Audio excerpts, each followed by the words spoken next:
So my name is Dr. Lamisha Hill, and I have the pleasure of serving as the Director of Multicultural Affairs within the Office of Diversity and Outreach. And we were so grateful to be able to partner with the incomparable Mr. Dante King to bring this very important conversation to our campus community and collective Bay Area community. At the events that are happening in our national context, at the intersections of COVID-19 pandemic, the pandemic around anti-Black racism and police violence, we are really called to come together as a community in the spirit of learning and action. And with that, we invited Dante to provide a preliminary training of information about what is anti-Blackness, what does that word mean, what are its roots in history and in colonialism and in the Western American context and beyond. And then moving forward, our office, under the leadership of Vice Chancellor Dr. Renee Navarro, who unfortunately couldn't be with us today, we will be hosting follow-up events, learning moments for our communities. And yes, this meeting and event will be recorded and it will be reshared to all the attendees and posted on the Office of Diversity and Outreach website. So thank you so much for that question. With that being said, at this moment, I'm going to go ahead and pass it over to Ms. Delphina Melbourne, who serves as the Community Engagement Specialist for the California Preterm Birth Initiative. Thank you, Dr. Hill. I am honored to be here with you and our esteemed panelists. I'm going to be introducing you all to Dante King. I've had the pleasure of working with Mr. King for well over a year now at the Preterm Birth Initiative. He has walked us through intensive trainings and monthly meetings to discuss anti-Blackness and how it shows up in our personal lives, but also how it shows up in our work. One thing that you will notice from this presentation that will be very powerful is that Dante has done his homework in triplicate. There will be ample resources and cited sources for you to go back if you want to research it more in depth about the ways in which anti-Blackness was crafted at the beginning of this country's founding. And I want you all to know that some of the information that you hear will be triggering, may be triggering for you. We encourage you and hope that if it is, that you take a moment for reflection and deep breath. The goal is not to trigger or raise anxiety in anybody, but to inform and empower people with the knowledge needed to address systemic racism in the various places that we exist at UCSF and in our world. So without further ado, if you want to learn more about Mr. King and the work that he does and how to bring him on board to your respective departments or wherever you occupy space right now, you can find him on DanteKing.com. That's DanteKing.com, and everything that he does and will be able to provide to you and your organization is available there. Without further ado, I'm going to hand it over to Mr. King, and you do have access to your Q&A and chat box, and there will be time for questions and answers. So I encourage you to get a pen and paper. There's going to be a lot of information to digest and to document, but this is the first of many conversations. So with that being said, I want to hand it over to Mr. King, and thank you for being here today. Hi, thank you, Delphina, and thank you, Dr. Hill, for inviting me to do this, to have this space, to lead this effort in the conversation. So I'm actually going to start with a video that I have often shared. It's from a documentary called The Heritage of Slavery, which was done in 1968.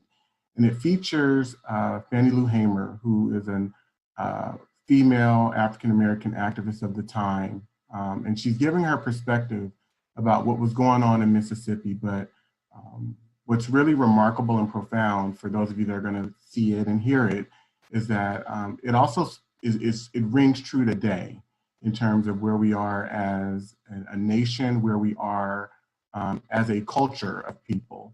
So I'm gonna share this quick clip and then I'll come back and we'll get started. Mississippi is still a very rough place.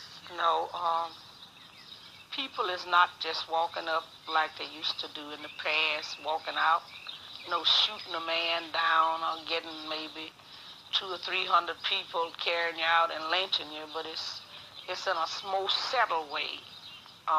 You know, they can let you starve to death, not give you jobs. These are some of the things that's happening right now in Mississippi. See, Mississippi is not actually Mississippi's problem.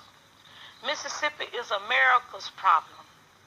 Because if America wanted to do something about what has been going on in Mississippi, it could have stopped by now.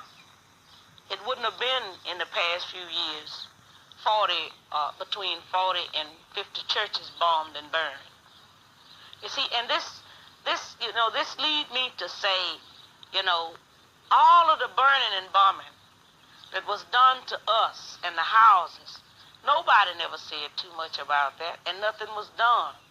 But let something be burned, by a black man, and then, my God, you see, the flag is drenched with our blood. Because, you see, so many of our ancestors was killed because we have never accepted slavery. We had to live on it, but we've never wanted it. So we know that this flag is drenched with our blood. So what the young people are saying now, give us a chance to be young men, respected as a man. As we know, this country was built on the black backs of black people across this country. And if we don't have it, you ain't gonna have it either, because we gonna tear it up. That's what they saying. And people ought to understand that. I don't see why they don't understand that. They know what they've done to us. All across this country, they know what they've done to us. This country is desperately sick, and man is on the critical list. I really don't know where we go from here. All right, so that's the clip. It grabs me every time because it's just so relevant for where we've been in our country historically and also now. So I'm going to go to my slides, and again, that's me. If you want to get in contact with me, feel free to go to my website at danteking.com. Or you can email me at dante@danteking.com or jj@danteking.com. So I focus on liberation education through decolonization, through decolonizing the mind.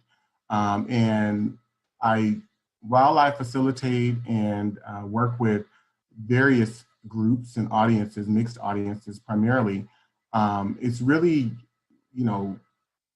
challenging and soliciting Black and brown people to begin thinking outside of the realms of what's been constructed for us in our entire reality. And then also white people who consider themselves allies and want to understand further what it is they need to be doing or understanding or considering. So I'll also read a quick quote by James Baldwin, who is someone that I'm very influenced by. And he says, "I'm terrified at the immoral apathy, death of heart, which is happening in my country. These people have deluded themselves for so long, they really don't think I am human." That's key for where I'm about to go in this. I base this on their conduct, not what they say. And this means that they have become, in themselves, moral monsters.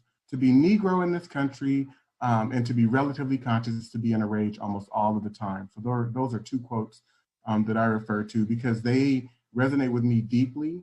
I have a lived rage and an anger that I deal with in understanding the nuances of institutional structural anti-Black racism and also having to live through it on a daily basis. So race or racism in the context that I refer to it in, and many of you tuning in may have some context for this, but it's racial bias plus social and institutional power. And what I focus on in my work is how it was literally structured through the legal system in every context regarding every institution and how it functioned culturally, was infused institutionally, and then trickled down to the personal and interpersonal level. So one of the examples that I'll share up front with that premise of looking at how white men who have power literally used their cultural values and or agendas to create the legal system, which then advanced and forwarded their agenda, which probably many people kind of understand. But this is the Maryland Toleration Act of 1649, an act concerning religion.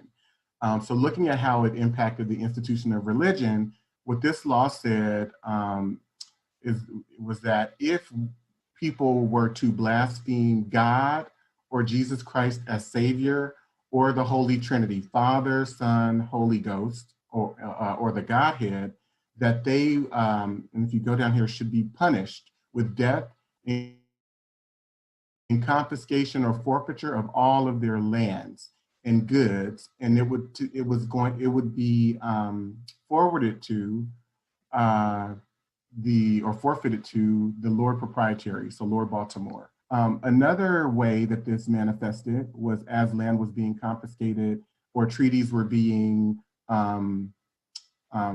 not honored with certain Native tribes, indigenous tribes.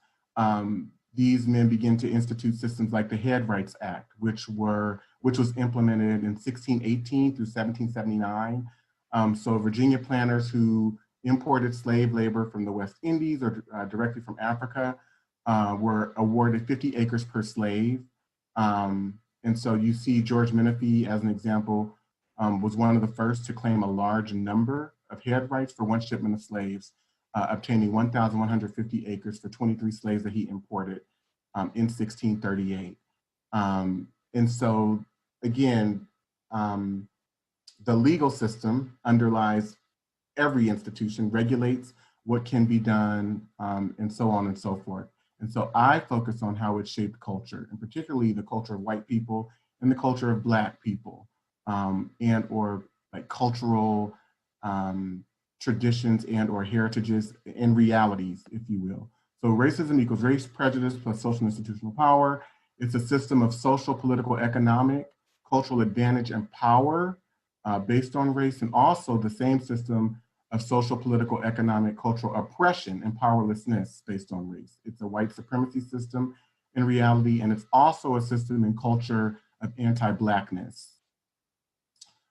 So these are some additional points that it takes representation in numbers and the ability to manipulate and control every such institution, enforce, reinforce, etc. Rules, policies, laws, norms to advance whatever agenda needs to be advanced at any given time. And so we see this in the 17th century, and I start my focal point is like right at the end of the 16th century into the 17th century.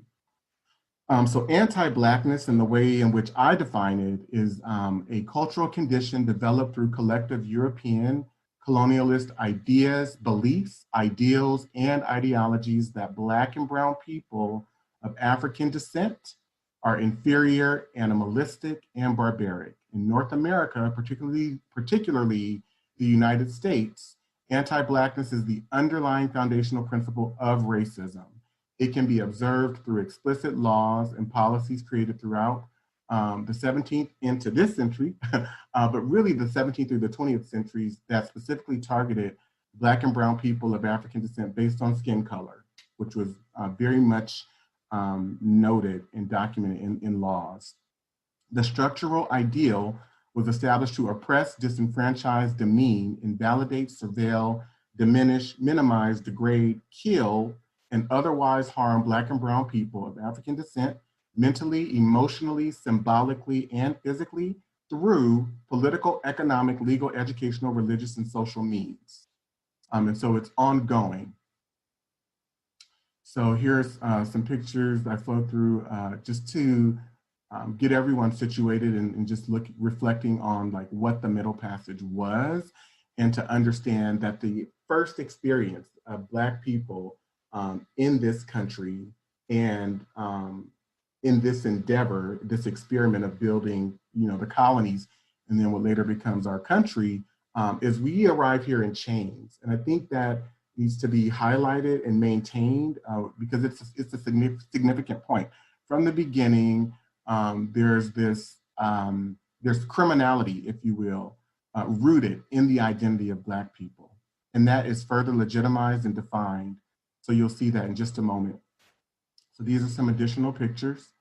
And it further underscores the ways in which European and white people acknowledged and really recognized cognitively that Black people were human, that Africans were human. And so they had to do things to begin deconstructing that humanity. So one of the sources, in addition to the Maryland Grant proceedings, are the statutes of Virginia, the Henning statutes at large of Virginia. And I'll be commenting from both of those. There's some information here from the Libraries of Congress. I've also taken countless trips to the National Museum of African American History and Culture, as well as the Blacks and Wax Museum, and some other places where I've been to collect information. So if we go to 1660, this law says, "Be it enacted that in case any English servant shall run away in company with any Negroes who are incapable of making satisfaction by addition of time." So let me break that down. This law is constituting that if these English people run away with Black people and they get caught and captured, and for some reason there's time added to their indenture, if the Negro person or Black person is unable to satisfy, to make good on the addition of the time, be it that they're wounded, they were murdered, they're incapable. Be it enacted that the English so running away in company with them shall serve for the time of the said Negro's absence as they are to do for their own by a former law, by a former act. So they now are responsible for serving not only the time that gets added to their indenture, but the time that gets added to the Black person's indenture. So 1662, we see something similar again. I highlight this because even though it's similar, it also, there's also another point in here. So you see the same verbiage, if you will, that in any case, any English servant shall run away in company of any Negroes who are incapable. They're to serve their time, but not only serve their time, they're to serve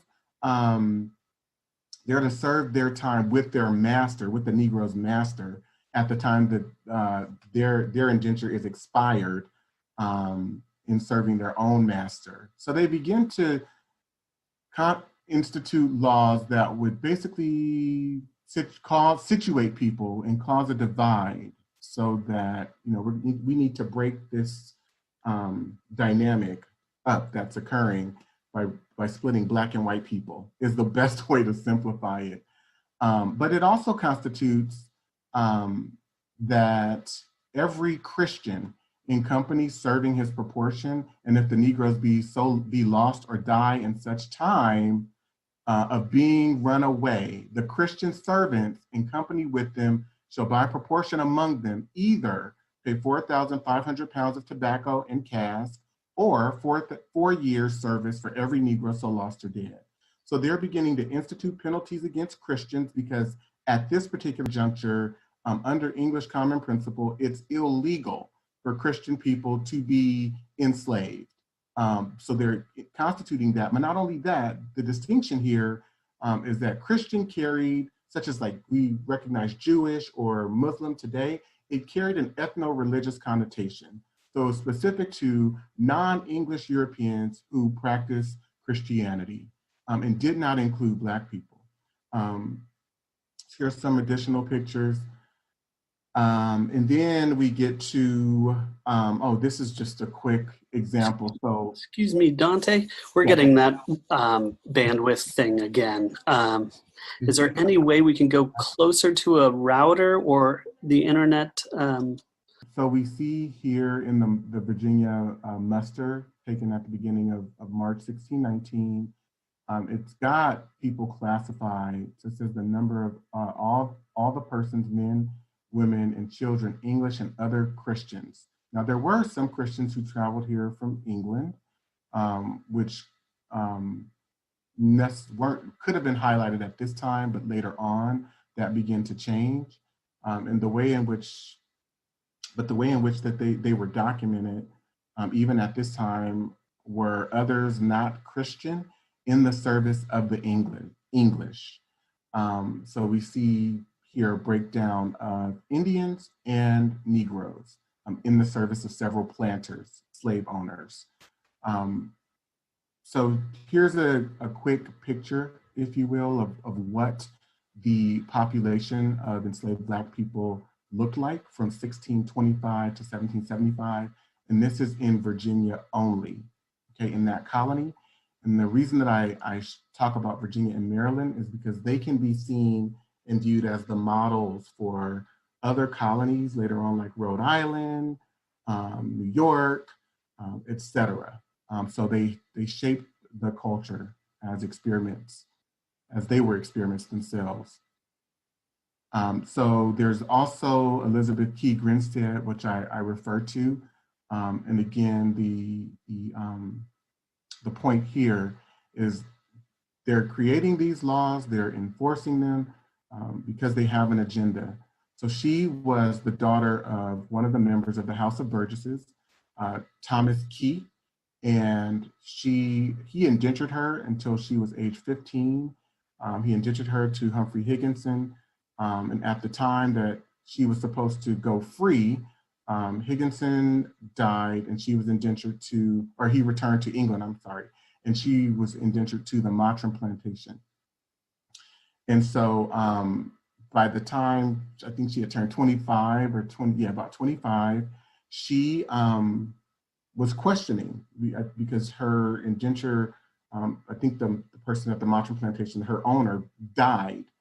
And she was questioning, you know, why I need to be free. I was supposed to be free at 15. I actually have papers that say this. And so she and her common law husband at the time, William Grinstead, who also was an indentured servant on that plantation, he was also an attorney, and they went to court on her behalf. And so the lower court sided with her that she could go free. The plantation appealed the decision. They went back to court, and then they had the courts then side with them that her indenture was not legit. And so over the course of a year, they went back and forth to court, and they finally dropped the case. So she was able to go free. But what we see in 1662, and it's very specific, and this is what constitutes the focus on Black people, because even when you look at the laws as they pertain to indigenous people, yes, there were people that if they didn't assimilate, they would be held to account, and there were laws that, you know, there were penalties. But for the most part, during this period, there was an appetite for to build alliances, if you will, with indigenous people. But the laws in terms of how they were applied and how they were constructed to target Black people is very specific. So in 1662, they say, whereas some doubts have arisen whether children got by any Englishman upon a Negro woman should be slave or free, be it therefore enacted and declared by this present grand assembly that all children born in this country shall be held bond or free only according to the condition of the mother, and that if any Christian shall commit fornication with a Negro man or woman, he or she so offending shall pay double the fines imposed by the former act. Okay. All right. Hey, Dante, it's Lamisha. One more time again on the bandwidth issue. I wonder if this is something that I do So sometimes. some of the things, the questions that come. Hey, Dante, can you hear me? Yeah, I can hear you. Can you actually stop sharing your slides?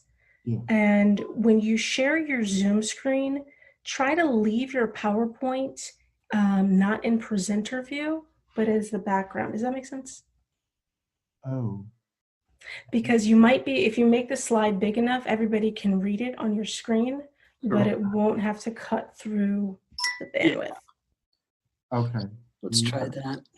So don't go into PowerPoint view. Don't go into presenter mode on PowerPoint. Yeah. Make the slide look really, really big, and then share that screen. Okay. Gotcha. Let's see if that's going to work. Give me one. And thanks, everyone, right? It wouldn't be Zoom close to the mid end of the day if it didn't start crashing on us. So we appreciate everyone's patience as we try to get this really powerful information to everybody. Okay, so you'll see that PowerPoint.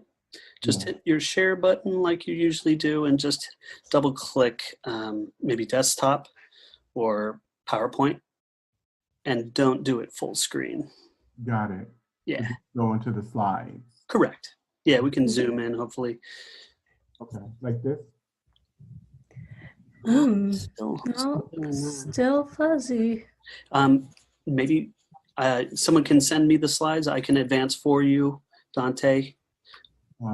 Sure. I'll probably just do this. I will send them to you now. So while Dante is sending slides, I will give you all a little interlude. And just, I'll bring myself back on the video so y'all can see me. And we're gonna hide Dante for a moment while he and Brian work together to get the slides together. You can't hear Dante because this is Lamisha talking right now and the screen might be different.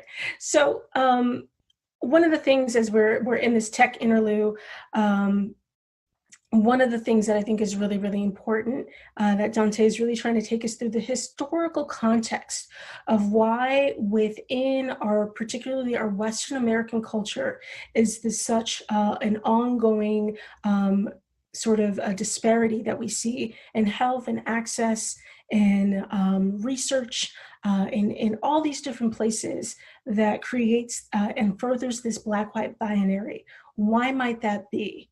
And I think that his opportunity to take us through history to help us understand the curation of what this definition of Black was in America became very specific, particularly in some of the presentations around the legal attempts for people to garner their freedom, even after service and servitude, right?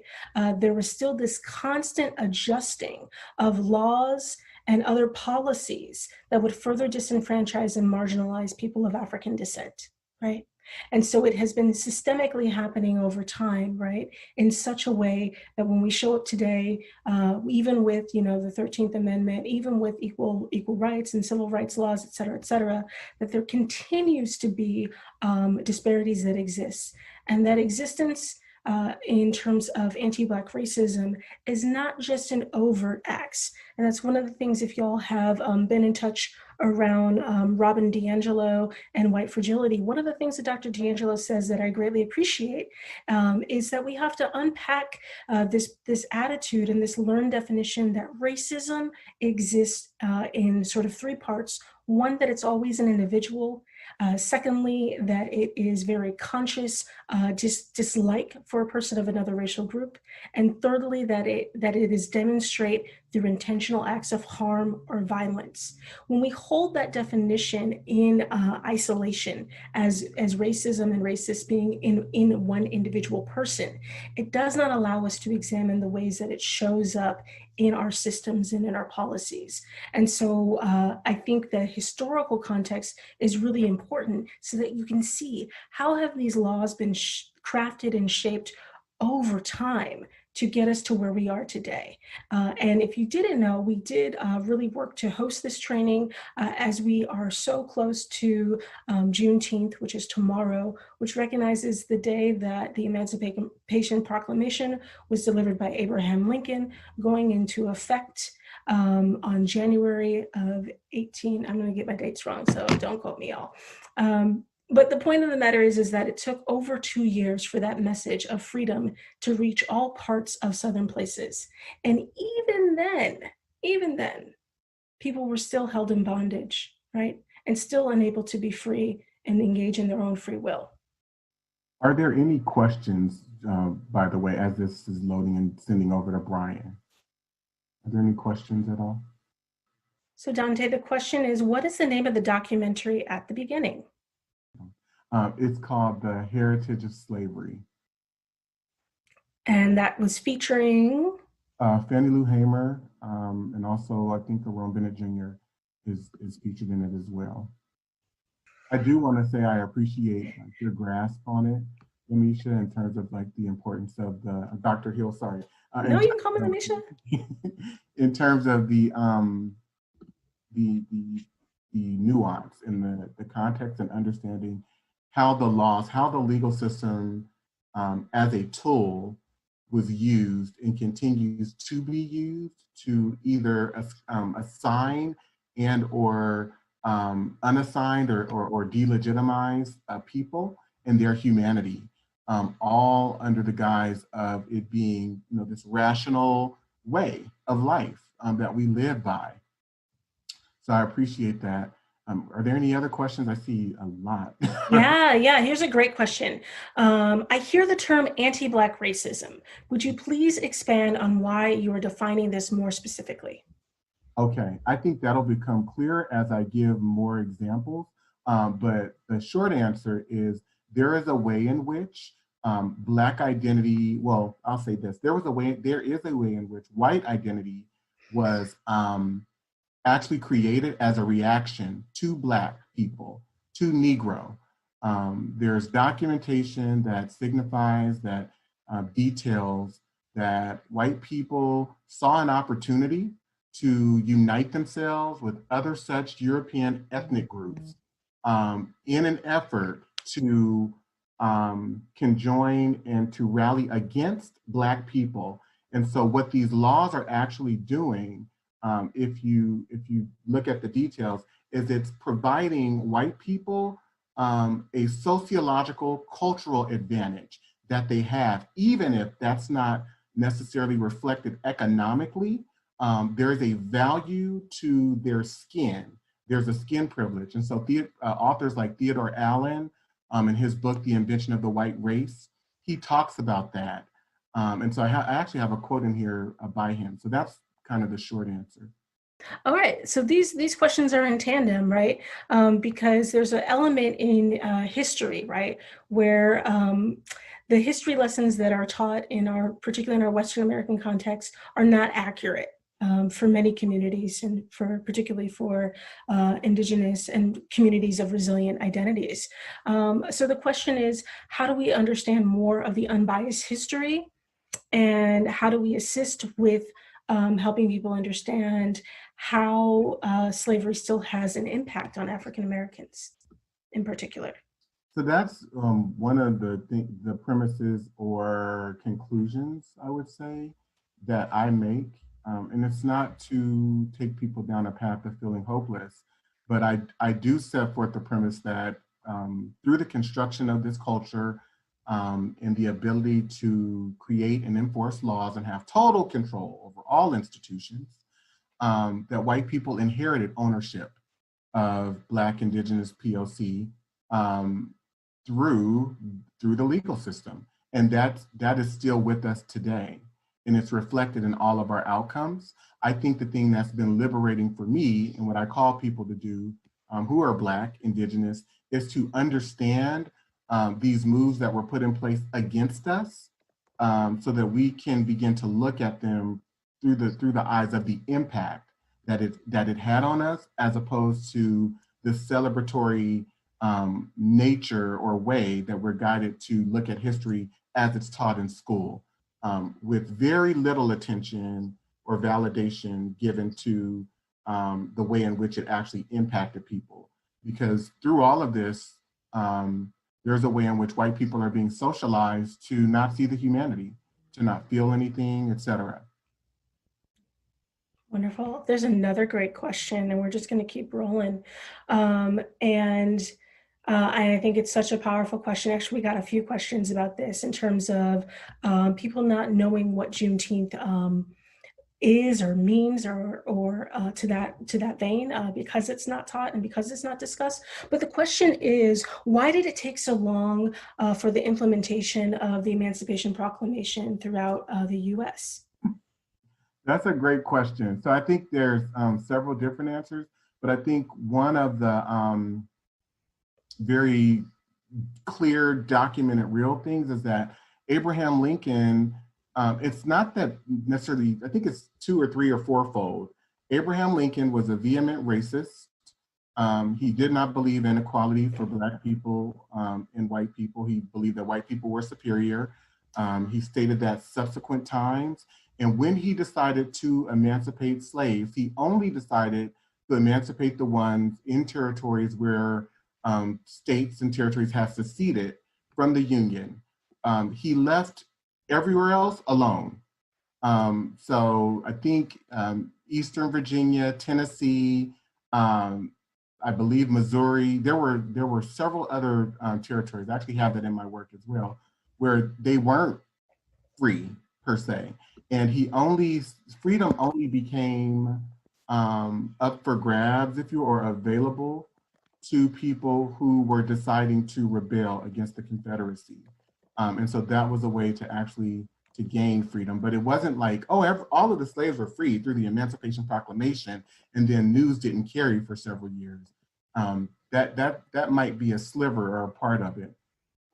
But the other had more of a of an effect than it just being specific to that the news didn't reach people. So I have here, so we're taught to dismiss this history as though these were norms of that time, that white people did not recognize the humanity of Black people, and to be casually dismissive and passive about it. However, what I call you into, those of you that are with me today, is to pay attention to the images that I shared, and also just kind of some questions, right? Around like what's developing in regard to white men's disposition in their regard for Black women through constituting a law that says that children born through an Englishman and a Negro woman are that I can be identified by that of the mother. So the identity changes. They constitute that by law, these children can no longer claim heritage to their English identity, because that was the case. That was the issue that was in question with Elizabeth Key in terms of her going back and forth to court. She went to court on the basis of her father was English. So she got to claim that identity, which absolved her of any indenture or servitude. And so they changed that in 1662.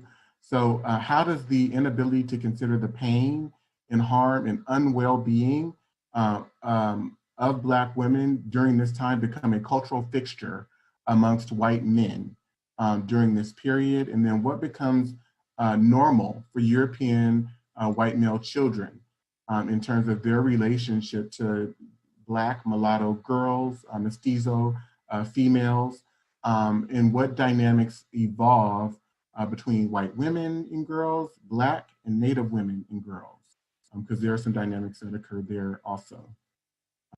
So Dr. Jennifer Morgan, who I really adore her work, a big fan of her work from New York University, one of the things that she says is that women of African descent in the 17th century English Atlantic understood the evolving logic of race as praxis.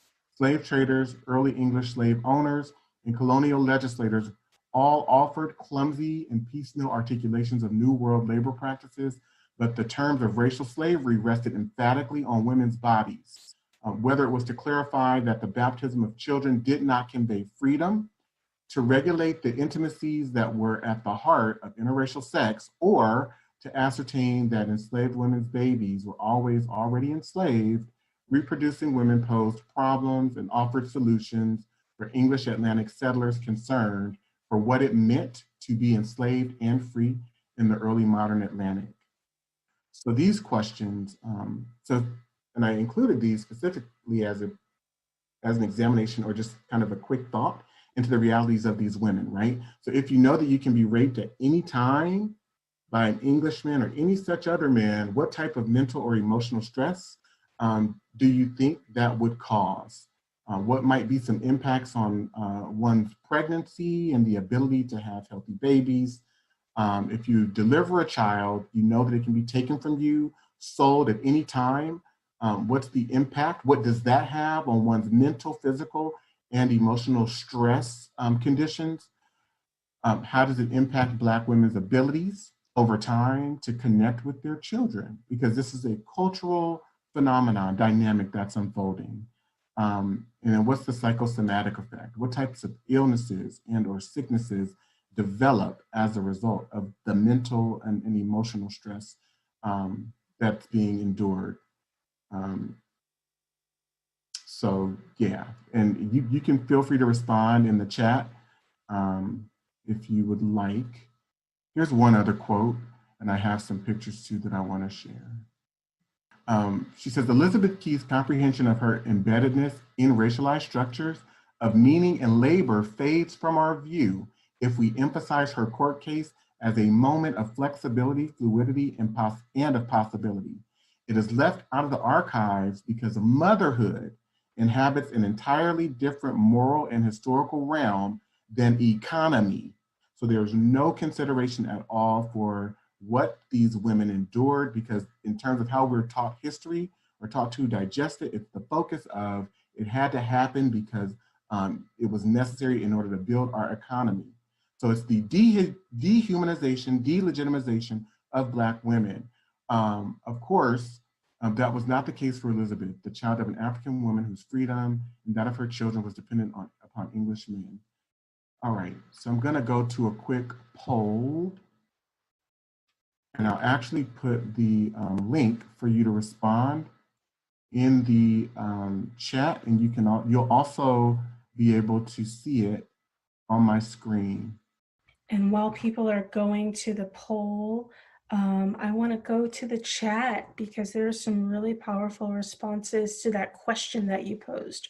What impact might that have? And I think that as we operate in a healthcare institution with so many that are dedicated, and I'm just going to call in our colleagues in the Department of OB-GYN, California Preterm Birth Initiative, the Black Women's Health and Livelihood Initiative. We know that this historical stress and trauma still shows up in the body in a lot of different ways. And Yeah. so one of the quotes from the chat, or one of the comments, is that the presentation breaks a key piece of inherited racialism, overcoming the perception of African Americans as other and promoting the perception of humanity. Thank you for that. Thank you for whoever wrote that. Wow, these are really, and you're going to have to read it to us, Dante, because we can't see it on our end, but we see them coming in. So folks that are participating in the poll, Dante's going to read out the results. It's like tens coming into the hundreds. So angry, devastation, disappointment, fear, dehumanization, devastating, hurt, loss of autonomy, nightmare, hellish, reparations, horror, disgust, shame, anger, despair, disgusted, horrific, inhuman. Yes. So what I want you to also begin thinking about is when we talk about white privilege, right? These are privileges that are being built into into culture using the law, the legal system as a tool of doing it. So when we talk about understanding white privilege and what set up what white identity in terms of what was contained there through the law, it's things like this. And so I think it's important to interrogate what, not only what white people did, but the motivations behind why they did it, right? And so I'm gonna go back. Thank you all for going to the poll, and I'll share it. I'll try to share it with you, Dr. Hill and others. He talks about in this narrative, 30 Years a Slave, how he was sold from his mother, and he can remember her crying once he left her. And he was roughly 6 years old. And he says, he left her not knowing that it would be the last time that he would see her, because he thought he would just be gone, farmed out to a plantation owner. But it was his last time seeing his mom, and how he still remembers her crying, and he was 6 years old. So we're taught to not see Black people or people who lived through slavery as human. And I work really hard in my work to humanize them. So we see this in Maryland in 1664, the Act of 1664, an act concerning Negroes and other slaves, again, it being very specific, be it enacted by the Right Honorable, the Lord Proprietary, by the advice and consent of the upper and lower house of this present General Assembly, that all Negroes and other slaves already within the province, and all Negroes and other slaves to be hereafter imported into the province, shall serve durante vita. So hard labor for life. So if you are a slave and you already enslaved and you come from somewhere else, say you're not Negro, You're going to be a slave if you come here, right? But if you're a Negro and you're free and you come from somewhere else, because you're Negro, you're going to be enslaved. And that's a distinction that must be made, because there's a way in which Black people experience this cultural context different than any other such group. The other thing that they did here in this act is that, and all children born of any Negro or other slave shall be slaves as their fathers were. So there were laws that situated a kinship, if you will, or identity through the lineage of women and women's reproductive system. And now this is constituting that if it's of the male identity, for the term of their lives, they should be slaves. And for as much as diverse, freeborn English women, forgetful of their free condition, and to the disgrace of our nation, so the motivation is very, very, very clear. And to the disgrace of our nation, marry Negro slaves, that we've already constituted our slaves, by which also diverse suits, children may arise, touching the issue of such women, and a great damage befalls the master of such Negroes, for prevention whereof, for deterring such freeborn women of such shameful matches, because we've got to stop them, be it further enacted by the authority, advice, and consent aforesaid, that whatsoever freeborn woman shall marry any slave from and after the last day of this present assembly shall serve the master of such slave during the life of her husband. And all the children of such freeborn women so married shall be slaves as their fathers were. And be it further enacted that all the children of English or other freeborn women that have already married Negroes shall serve the masters of their parents till they be 30 years of age and no longer. Okay, so that's 1664. You also see in 1667 this case where this man named Fernando, he comes from England, he's got his papers that he's Christian, and he goes to court. And they decide, you know what, we're not gonna honor this, you're gonna be enslaved. And so he loses his case.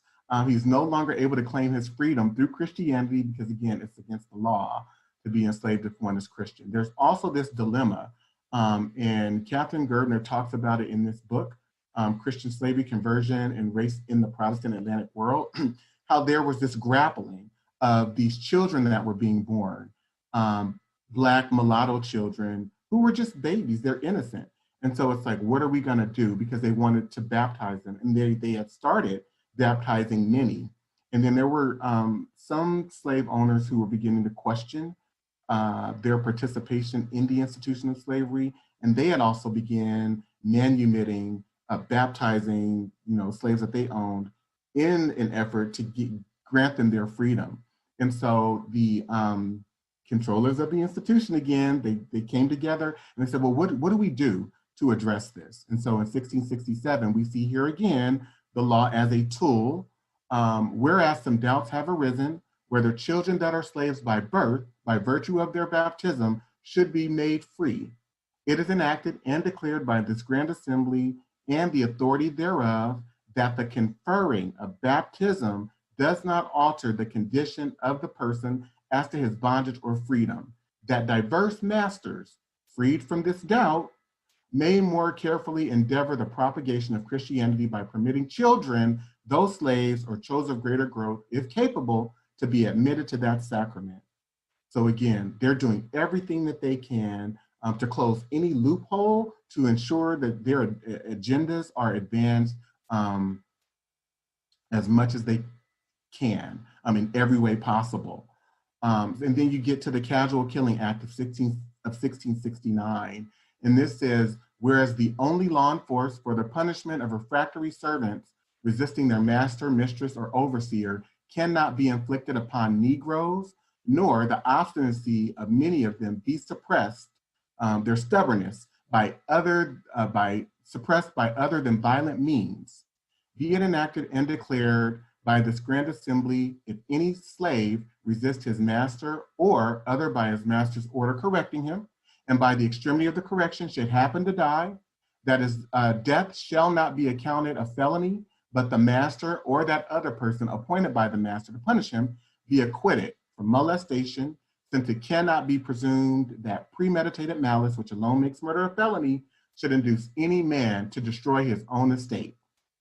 And so what I set forth as a premise here is that if you begin to develop a culture that is anti-Black, and everything in the culture begins to reflect a situation that you're setting up that keeps this one group in constant fear, in danger, and then the privilege, the white privilege, if you will, that's gained is a higher sense of self, a sense of superiority over this group. Because even if you're the lowest in the hierarchy of whiteness, you still are worth much more than these people on any level. And so what happens when you create a culture and you make killing legal, normal, cultural, and moral, right? And so this was one of the first of these laws to surface. So as European Christian white people, these are just questions that I ask when I facilitate this to groups. You've now gained the privilege of rendering, inflicting, and enforcing abuse onto Black people, legitimized through and by the law. How do you think this takes formation over the next 10 years to come? In terms of it necessarily not even being recognized as law, it becomes cultural practice. What message does this render to white people who are elite and or every such other person that's constituted by that law? How does it shape your identity and the identity of others like you? And then what stories do you begin to tell family and friends in terms of what's happening around you? What's permissible to these groups of African people? It's already been in practice, but now it's further legitimized by the law. And if you are Black in this context, you observe that others around you are being murdered and chastised, raped, and this is becoming more than the norm, whether you realize it's the law or not, what's your initial reaction to this? What do you begin to internalize? What considerations might be had for those who want to fight but have families that they want to protect and also know could be put at risk if they were to do so? What stories do you begin to tell your family and friends in terms of what's happening around you to other people that are like you at the hands of white people?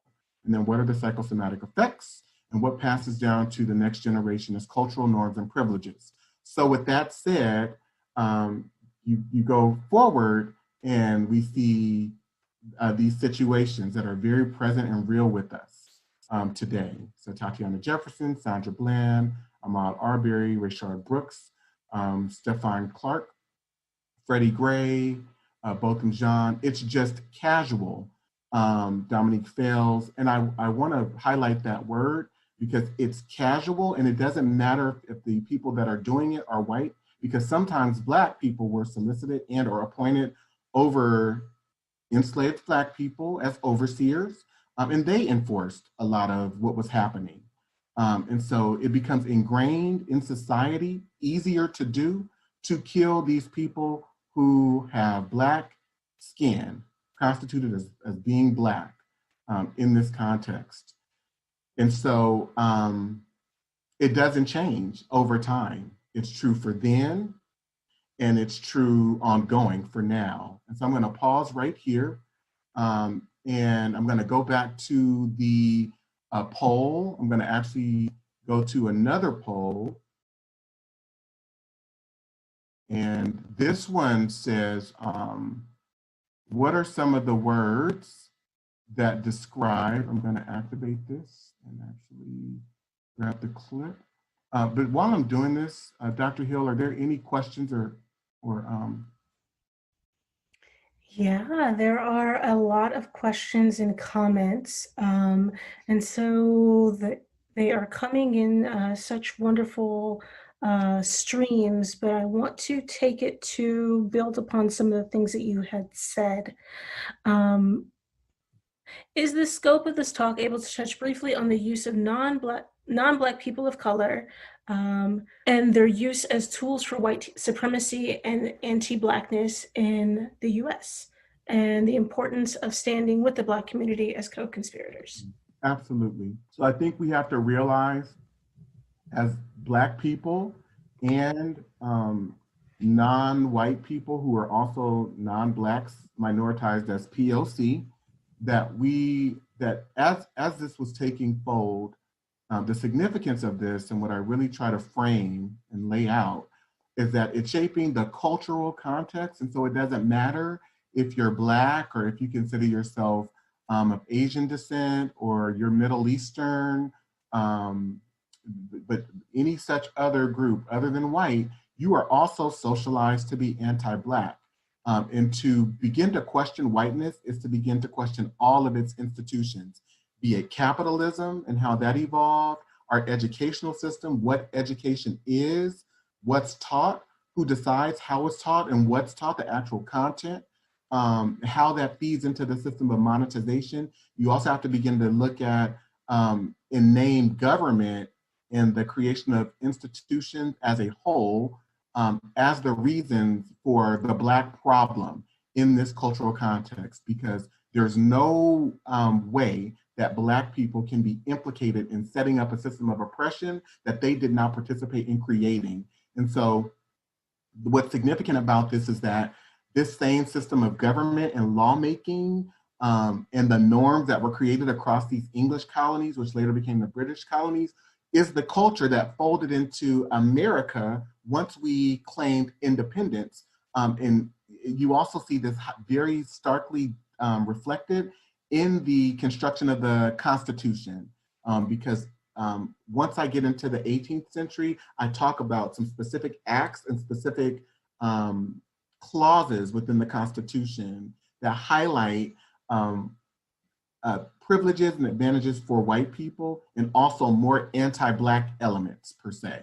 And so you have to, if you are gonna begin to stand in solidarity with Black people, you have to stand in solidarity with Black people as a whole, meaning those that you see that are recognized by society in terms of having value, and or those that you see in the most disparate, destitute conditions and predicament.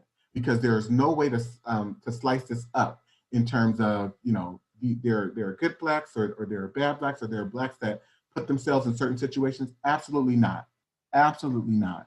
And so what I call people to in terms of liberation education is to understand that anti-Blackness is a creation of white people, and we have to like really push hard against it in every way in order to affirm, uplift, and be in solidarity with each other. Hope that answered the question. Okay, I see utter disgust, intense sadness. Wow, there are a lot of answers here. Anger, disappointment, reality, systemic and foundational for the development of America. And believe it or not, like this is really hard for me to even present. I cry a lot because it's just traumatic and re-triggering every time I do it. So make sure you take some deep breaths, please.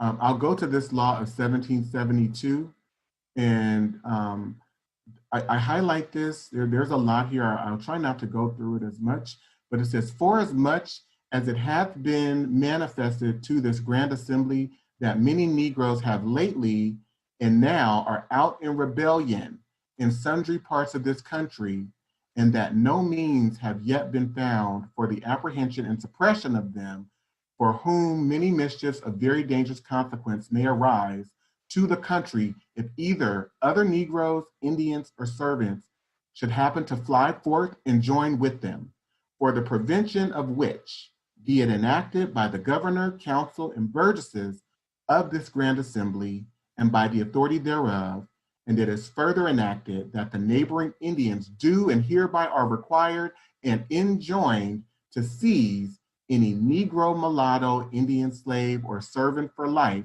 runaway, and shall be pursued by the warrant or hue and cry. It shall and may be lawful for any person who shall endeavor to take them upon resistance of such Negro, mulatto, Indian slave, or servant for life, to kill or wound him, or them so resisting. So let's think about this. What are they resisting? They're resisting forced entrapment, forced labor, brutality, murder, rape. That's what they're resisting. But the laws constitute the idea of criminality.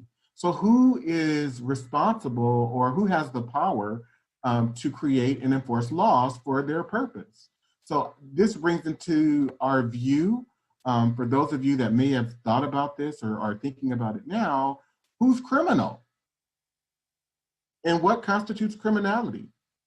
Because they're running away, these laws are being created and implemented because they need to build capitalism. They need to build wealth. They need to build white comfort in anything that they also need to make sure that they stay safe because they know that what they're doing, to the degree that they're doing it, I think they recognize pretty intently in these laws that it's wrong and that they shouldn't be doing it. And at every cost, they need to do something to protect it and to protect themselves.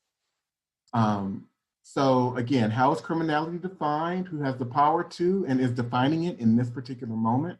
What are the crimes that white people are asserting that are being committed by Black people during this period? Who is committing crimes against who? And I ask you that, who's committing crimes against who? So if you want to throw some answers into the chat, feel free to do so. Who controls the narrative and has the power to decide fault? Who's at fault for what? What's the actual crime? How does the idea and stigma of criminality become so rooted within the Black and African American and Indigenous experience and our identities? And this is the way that it does, because when you have the power to situate it there through lawmaking, that does something really powerful. I'm also going to skip ahead, add some pictures in here. This Act of 1680, and I focus on this century because I hope that you all can see Virginia, Maryland, Massachusetts Bay being representative, and also South Carolina, of like the models for what began to take shape across the colonies. There are some very unique and specific things that happened during this era in shaping Black identity and white identity. And so you have this law, Act of 1680, preventing Negro insurrections. Whereas the frequent meeting of considerable numbers of Negro slaves under pretense of feasts and burials is judged of dangerous consequence for the prevention whereof for the future, be it enacted by the King's most excellent majesty by and with the consent of the General Assembly, and it is hereby enacted by the authority aforesaid that from and after the publication of this law, it shall be lawful for any Negro, it shall not be lawful for any Negro or other slave to carry or arm himself with any club, staff, gun, sword, or any other weapon of defense or offense, nor to go or depart from his master's ground without a certificate from his master, mistress, or overseer, and such permission not to be granted but upon particular and necessary occasions. So it's constituting the movement of the Black body where it is permissible for us to be and where it is not. And I just want to take a quick pause and ask, does that sound familiar? And white people being able to regulate space. All space belongs to them. And then it's regulated for Black and brown people. And Amy Cooper comes to mind for me in this moment. So it goes on to say, and every Negro or slave so offending, not having a certificate as aforesaid, shall be sent to the next constable, who is hereby enjoined and required to give the said Negro 20 lashes on his bare back well laid on, and so sent home to his said master, mistress, or overseer. And it is further enacted by the authority aforesaid that if any Negro or other slave shall presume to lift up his hand or in opposition against any Christian, English and other European ethnicities included in that, shall for every such offense, upon due proof made thereof by the oath of the party before a magistrate, having received 30 lashes on his bare back, well laid on. So it's teaching us that we better behave, we better become subservient to the white race. We better not speak about any discomfort, we better not ever raise a hand. There's deference being built in to Black people. They're necessarily outnumbered at this time and this is being constituted and becomes practice. So the message is in terms of what begins to unfold socially and legally begins to be seen and observed by Black people. And I'll also read the last part of this. It says, and it is hereby further enacted by the authority aforesaid that if any Negro or other slave shall absent himself from his master's service and lie hid lurking in obscure places, committing injuries to the inhabitants, and shall resist any person or persons that shall by any lawful authority be employed to apprehend and take the said Negro, that then, in case of such resistance, it shall be lawful for such person or persons to kill the said Negro or slave so lying out and resisting, and that this law be once every 6 months published at the respective county courts and parish churches within the colonies. So when you go to church, what are you hearing during the announcements? What are you hearing be preached? That it is legal to kill slaves, but specifically it's legal to kill Black people, Negroes. And so how do you know who went to Harvard and who didn't? How do you know who's free and who's not in this context? So I'm drawing the distinction between the Amy Cooper situation and what's being prescribed and developed in this period. The other thing I'll say is that the focus on anti-Blackness is really crucial because no other group, including Indigenous people, Native Americans, were named in these laws and subsequent laws that happened over the course of time than Black people. You will always see it's Black, Black, Black, Black, Black. And so there is a specific and unique focus there. So I'll go on. Any questions that are coming through, Dr. Hill? Hi there. There are some wonderful questions that are coming through, and a point that we will raise at the end just around wellness and self-care. Just to kind of highlight these concerns around race and racism, there is a question that reads, can you speak to the intersection of gender and racism and how we may hold gender and gender identity as a factor in the ways that racism is expressed at the present and historically? That's a big one for me because it's something that I'm still trying to consider as someone who has identified as bi-gendered or like even agendered or something like non-gender conforming at some points in my life. And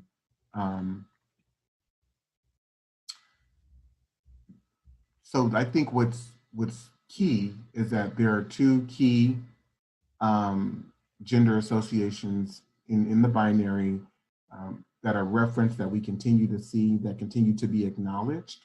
And we see that even still today. And so what is present for me is that there was no room. There was almost no room to identify oneself or to be true to one's identity if you saw yourself outside of what was prescribed or developed for you. And I think what's very considerable, I think, even in this moment and over the last decade, is we see the grappling of men, primarily white men, and white women and other people, non-white people who are situated in politics, who hold very traditional views around gender, grappling with whether or not to institute laws that allow for people outside of the binary to have, for others to realize their humanity or to be realized in this cultural context. And so I think the way, one of the things I would also say is if I'm a Black or Indigenous slave at this juncture, I'm not necessarily probably concerned about, like, gender is secondary for me because I'm in constant fear for my life, particularly if I'm Black, over my skin color. Like, so I don't know, I can't presume or assume, but I grapple with that. Thank you for that. There are so many wonderful questions. Okay. And I'm trying to sort of put them in sync so that the dialogue goes in a certain direction. These next set of questions, I think people are also asking about how to show up in the spirit of allyship, and how people can collectively move forward in this walk as we raise our collective consciousness. I think we have to first realize or understand the things that set us apart. I think the way that we are socialized, we're not necessarily, and this has been true for me as a Black person, not being believing Black people, or really having my listening antennas up and open and on, to affirm and to really hear what the experiences are. Because if you come from a group and an experience of being Black, and your association and reality in this cultural context is one of pushing against the system or not being figured into it, and you're very severely marginalized, it can come across as though you're complaining all the time, or that you have a negative perspective, or that you have nothing good to share. And that needs to be legitimized. There needs to be some empowerment given to that perspective, that nothing has been good. And oppressed people don't have anything positive necessarily to say and or to share about how they are existing and or navigating the cultural context. It is a reality for the most part of complaint in many cases. And I would argue in most cases, because we understand the histories of this through people like our grandparents, maybe aunts, uncles, and other family members. And then we go to school, we go to work, and it also begins to start happening to us. So we have a historical perspective, then a familial perspective, and now our own personal experiences with this. And it's just, it's burdensome. And so I would say believe Black and brown people. And if it sounds like complaint, one needs to be able to build the capacity to be able to deal with that and support it if you want to be in relationship and solidarity with those people and to affect change. Mm-hmm. Mm-hmm. So there is an experience, and I don't know how best to describe this, but I'll read the question, because I think that as we move collectively, I hear you say people have to do their individual work, right? But there is a desire to be in collective and be in community, and the experience of being confronted with such realities, both historical and present, right, at that intersection, is very difficult, right, for many. But there is this particular narrative that addressing themes about race and racism results in white identified folks experiencing shame and guilt. Can you speak to that process and how to hold that, or how to navigate, not necessarily for white identified folks, but like what is happening in those moments, and just sort of that language? How do we reshape that language? So I think those are useful. I think they're necessary only if one becomes motivated to do something with it. It doesn't help anyone or change anything if a person just feels guilty or is sulking. But I think that's a great starting place. I think white people do need to be able to feel and sit with this and understand it, because for so long, they've been socialized for the most part to not look at it. They've been situated in a way in segregation and separation, to be totally separate and apart, to not even, for those who may say that, oh, my family didn't come here during the antebellum period. We arrived here in the 20th century. Well, guess what? Your family arrived here with racial privileges and things that they could do, that were freedoms that they had, and they benefited from white privilege. So this too is your history. And I think another space for white people is to begin seeing African American people, Black people, African people as their ancestors too, because there was a lot of commingling during this period. There were periods within families where, there were lighter, darker hues, et cetera. So there are ways in which many white people do carry Black or African ancestry and aren't even aware of it. But because the laws constituted that we could not claim a connection or lineage, we were necessarily separate and apart. But I would caution and also invite any white person or person with white privilege that's not white, but maybe set up as a model minority and also benefit from racial privilege to think about leveraging that guilt to change policies, to rally politicians, and or if they have financial resources to be able to give and donate to Black and Brown communities and programs, to do that, become active and engaged. Wonderful. Can I just share one other one that Absolutely. the other was specific to like how the intersection of gender identity, and I also want to point to one around gender and or sex, but the slave codes. And one of the people that has been extremely instrumental for me is bell hooks and understanding like the intersections of racism and sexism and what Black women had to endure. And I just want to give a shout out to Barbara Page, Dr. Barbara Page, my professor at Cal State East Bay Hayward back in the 90s. And also Joy DeGruy, Dr. Joy DeGruy in her book, Post-Traumatic Slave Syndrome, but was this notion and really the embedding rape as practice and as like legal practice, if you will, constituted in the law. So the regulations of law as to the white race on the subject of intercourse do not and cannot, for obvious reasons, apply to slaves. Their intercourse is promiscuous. So if you have your total humanity like ripped away, what's left? What's left other than survival and doing the best that you can?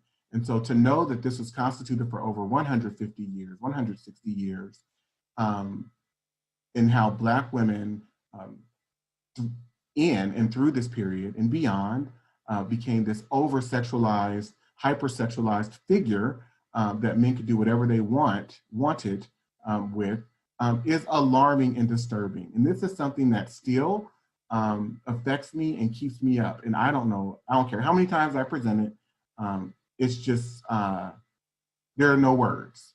So I wanted to highlight that element. Okay.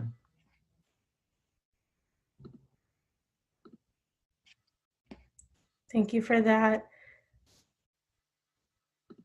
And just one, sorry, I'm like leaning towards the screen, y'all.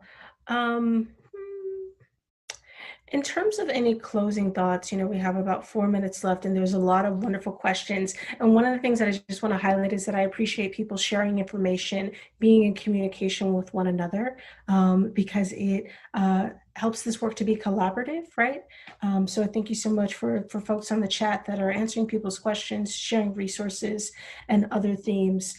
I guess I just have a selfish closing question for you, Dante. Which is a little bit of, where do we go from here? For the over, 1,400 people that joined the call today, a lot of them were showing up in the spirit of wanting to learn more, but also wanting to also move forward. So what are your thoughts about next steps for individuals wanting to continue their walk in this work? So there are a lot of books and resources that I offer that are actually, I believe they're on my website. But feel free to contact me if you or your organization is seeking services, you want to have like more time with this, because I host 3-day sessions. If you give me 4 days, I'll host a 4-day session and make it really experiential so that you have more time to process and deal with it. But there are a lot of books. The Shaping of Black America by Lerone Bennett Jr., Forced into Glory, also by Lerone Bennett Jr., The Miseducation of the Negro by Carter G. Woodson. So there are a lot of books. Stand from the Beginning by Ibram Kendi is a phenomenal read. So those are the ones that come to mind for right now. And a lot of documentaries. A lot of great documentaries. So I want to acknowledge that in doing this work, and you said this for yourself, right? The activation emotionally, we know that historical trauma and lived trauma and racial trauma is real, right? So just want to acknowledge that people may be leaving this space feeling impacted, but also just want to invite for people to recognize how these things show up in your own lived experiences in your bodies, and just to be mindful and thoughtful about that, particularly for Black identified folks. And Yeah. one of your mentors on the line, Dr. Ken Hardy, I believe that is who this is. Is that Dr. Ken Hardy? I love you. I just want to say that. Yes, I shout out right here, just because I wanted to let you know that I received the message, and hopefully that we were able to pass it along. So also just recognizing that as we are trying to be in community, folks are showing up to work likely when they need to call out. Calling, whether you are taking a day off for Juneteenth or taking care of yourself. One of the things that comes up in a lot of your work, Dante, is also the intersections, not only of history, but also medicine and medical history. And as we re-engage with you, y'all know we'll be bringing Dante back. So there'll be more conversations, and I promise Brian and I are gonna get together and we're gonna get this tech right for him so that you can see all of his wonderful slides. I just love that, right? Look at the internet trying to stop this work, right? And it can't be done. So we are going to have more conversations. And in this next juncture, I really hope, because there were some wonderful comments again from people in spaces of social work and psychology, recognizing how our institutions, particularly in healthcare, as we are showing up trying to do good work, are also rooted in problematic histories and then have sort of roots around structural oppression. And I think that that's something that's really important. So I'm going to give you the last word as we wrap up today. Anything else that you'd like to say to the audience? And all your thanks and appreciations are coming in the queue. Well, thank you everyone for joining in. I know that there were some out there who have seen some of this before, but I also want to highlight that I have now up to over 1,300 slides in my deck. So I go really, really deep in terms of the nuances of how like the law was used. But I just offer for you to take care of yourself, because I know as I was doing research in this, there were periods of time that I had to step away because I was so physically and emotionally exhausted. And then knowing it and living with it every day, it just did something to me. So take care of yourself. Again, if you want to seek me out, you want me to do a workshop or a training for you, we can spend time together, learning, laughing, crying together. Feel free to go to my website at www.danteking.com. That's DANTEKING.com. And you can also email my assistant at jj@danteking.com. All right. And much love to everyone. And I stand in solidarity and connection with you. And so until next time, thank you, Dr. Hill. Thank you, Dafina. Thank you, Melissa. And thank you, Brian. Thank you, Dante. Thank you so much for joining us.